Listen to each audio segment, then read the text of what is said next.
Kumusta mga pare ko eh? Ito na yung ating sili.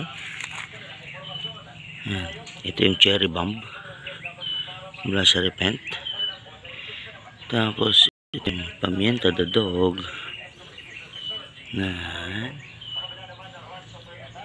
Meron tayo ditong marusot. Yan. At yung mga nasa direkta sa lupa. Ghost pepper yata ito, nakalimutan ko. Tsaka ito ghost pepper din.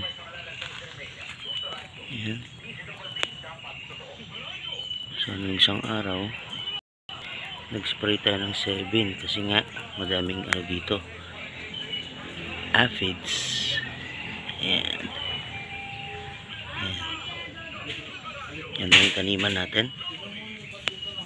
Next week magdagdag tayo ng lupa. Yan. Mas maraming lupa, mas maraming nutrients para sa halaman.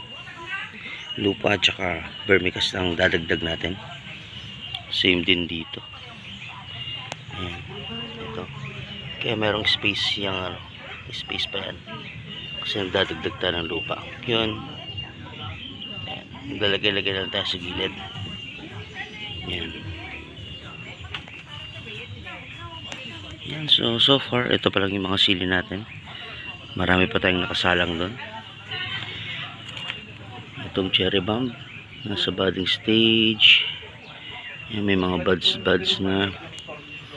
Tapos dito sa pamienta the dog, flowering stage na siya. Tsaka meron na din siyang buds, konting bunga, maliit na maliit.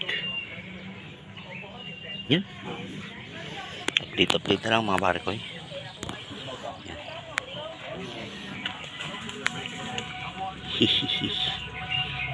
EMS.